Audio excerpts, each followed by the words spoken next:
सोचिए, ढाका में रूस का एक राजदूत खड़ा होकर भरी सभा में चेतावनी देता है। 1971 को मत भूलना, ये सिर्फ एक बयान नहीं था, बल्कि भारत के पक्ष में खड़ी एक पुरानी दोस्ती की दहाड़ थी, जिसने बांग्लादेश को ये याद दिलाया कि उसका वजूद भारत और रूस के खून पसीने से बना है। लेकिन तस्वीर का दूसरा पहलू देखें तो जहां रूस भारत के साथ खुलकर खड़ा हो रहा है, तो वहीं अमेरिका का अब असली चेहरा सामने आ चुका है।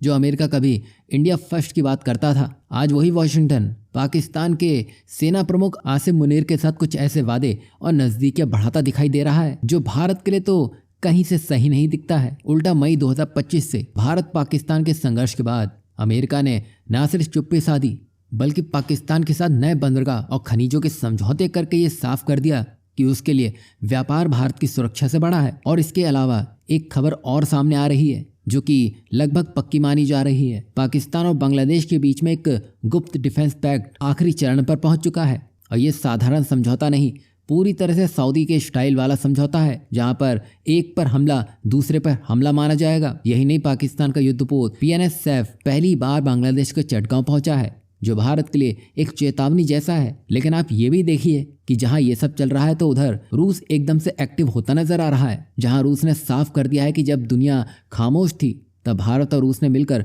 बांग्लादेश को आज़ादी दिलाई थी। और ये सब ढाका में खड़े होकर रूसी राजदूत अलेक्जेंडर खोजेन ने जो कह दिया है, उससे बांग्लादेश की हालत खराब हो चुकी है। अब यहाँ पर आप देख रहे होंगे कि रूस भारत का साथ देने खड़ा है, तो यहाँ आपको इतना डीप जाने की भी जरूरत नहीं है, क्योंकि यहाँ सभी देश अपना इंटरेस्ट देखने में लगे हैं। एक तरह से रूस का बांग्लादेश में बड़ा निवेश लगा है, जिसकी वजह से वो भी चिंता में है। अगर बांग्लादेश ऐसे ही कांड करता रहा तो उन पैसों को डूबने में देर नहीं लगेगी। और जिस तरह वेस्ट ने रूस के एसेट्स को फ्रीज कर दिया है, उसको देखते हुए ही रूस बांग्लादेश को समय रहते सीधा करना चाहता है, वरना वो भी शांत रहने से रहा। और अगर रूस का बस चले तो वो भारत के साथ मिलकर 1971 वाला डोज फिर से दे सकता है, क्योंकि यहाँ भारत भी उसी पल के इंतजार में है। वहीं इतिहास के पन्नों में रूस जैसा दोस्त मिल सकता है, लेकिन अमेरिका जैसे व्यापारी पर भरोसा करना खतरनाक साबित हो सकता है।